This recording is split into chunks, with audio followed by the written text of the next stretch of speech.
Spider-Man 2018, or in this case, Spider-Man Remastered, is a very good game. Some might say that it is the best superhero game ever made. IGN gave this game a 10 out of 10 and said this is the game that makes you feel like Spider-Man.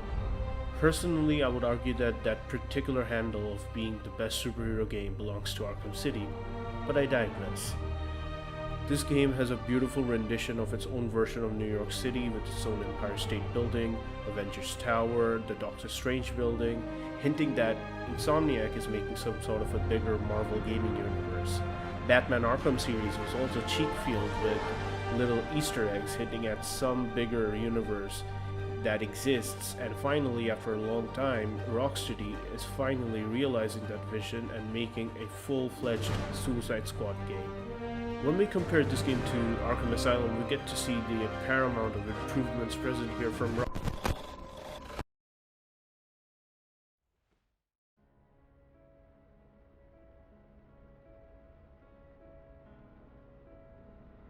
This is not a video of me reviewing Spider-Man 2018. This is a video reminding everybody that how special Spider-Man Web of Shadows was, and subsequently some comparisons between the two. Spider-Man 2018, apart from being a really good game, feels very much like an Insomniac developed game with its various gadgets and cool weapons and stuff. Spider-Man, just like Ratchet, has a utility belt where he pulls out stuff like impact web, web bombs, electric webs, and well, this. This is called Easy Mode. Seriously, how did this gadget go through testing department and somebody actually said, yeah, this is working fine as intended? Don't feel like fighting? Just equip the spider drone and release it. On top of that, in the easiest difficulty of the game, Spider-Man cannot even be knocked out. The swinging may be the best cinematic form of swinging that we have ever seen from a game, but that is this swinging's biggest problem. It feels like the game is swinging for you, instead of you swinging for the game. You cannot hold on to webs, you cannot boost yourself in a swing, you can web zip to a point and do a point launch, but it all feels like the game is deciding for you to what to do and what not to do. After a certain point, when you get good enough in the swinging department, you start to feel slow.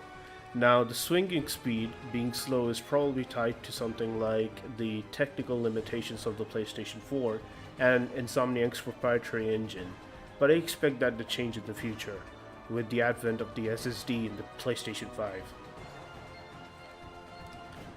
Spider-Man Web of Shadows has probably the best swinging out of all the Spider-Man games. It is the perfect blend of cinematic and cartoonish animations that makes Spider-Man feel super agile and fast. And don't get me wrong, this Spider-Man is fast. On swinging level 11, you'll be soaring through New York like Superman on steroids. You can hold on to your webs, giving you a greater control over your maneuverability.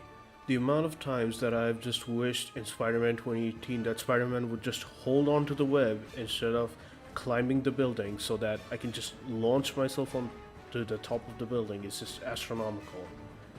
Web of Shadows also has a bunch of extra features that nobody notices on their first playthrough, like jumping from buildings, maintaining your momentum, allowing for a quicker directional change, climbing your web, also some useless but appreciable additions like slamming into the wall if you were going too fast.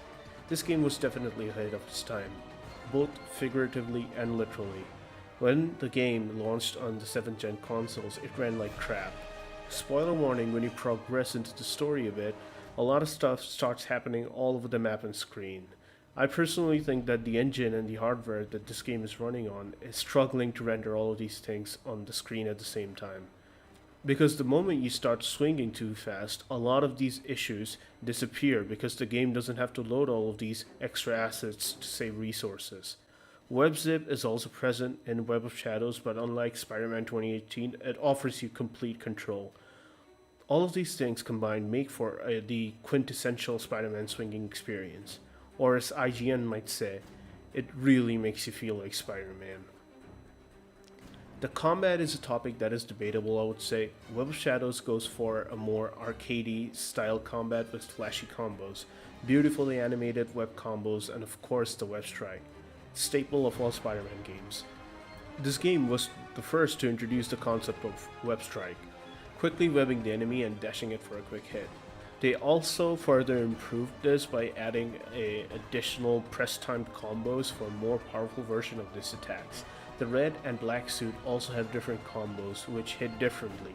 The red suit excels in air combat, but isn't the best choice when it comes to fighting on the ground, whereas the black suit is excellent for ground combat and crowd control. Spider-Man 2018 takes more of a quote-unquote realistic approach to the combat. Spider-Man mostly uses dodging, gadgets, and suit mods for his combat instead of combos. Sure, he can unlock new moves through upgrading, but at the end of the day, it's mostly filler and nothing new. Web of Shadows also adds completely new moves with its XP-based upgrade system, and these are critical to progression if you want to make your experience easier and smoother. Getting overwhelmed by enemies? Just use the black suit pause combos and see the destruction firsthand. Web of Shadows also has special moves for both red and black suit. Red suit Spider-Man does this quick web rush attacks, while the black suit Spider-Man gets up close and personal and beats down enemies for a greater damage. Red suit Spider-Man does this web bomb, while the black suit Spider-Man literally stomps the ground and makes enemies explode. Now, what kind of combat you prefer, whether it's the realistic grounded combat of Insomniac Spider-Man or the more arcadey combat with both pause and timed combos, which is more flashy and as a result takes more skill, is totally up to you. Coming to the brilliance of Web of Shadows, the difficulty is next. When you start Insomniac Spider-Man, it presents you with 4 difficulties. This game's versions of very easy, easy, medium, and hard. When you start Web of Shadows for the first time, you'd be surprised that there is no difficulty option. The game just starts. Let me explain. Spider-Man Web of Shadows isn't a difficult game. The game, like Dark Souls, has difficulty options embedded in it through gameplay. In Dark Souls, it's the leveling system and fighting key stuff with which you can damage the boss or stun the boss momentarily. In Web of Shadows, it is easy mode and piss easy mode. The black suit has insane damage compared to the red suit.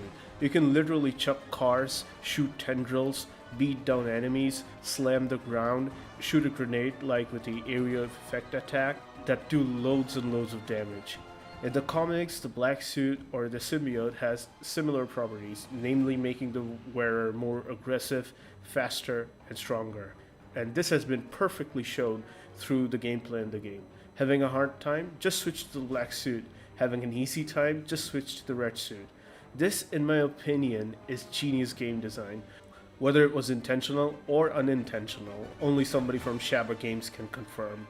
Coming to the design of the Spider-Man, I believe he was intentionally designed to look disappointed, which foreshadows the whole game, in which Spider-Man basically fails. The eyes are slightly in the middle of the mask, giving it a slouchy look. The black suit, on the other hand, straight up looks angry and maniacal, which perfectly complements the gameplay of this suit.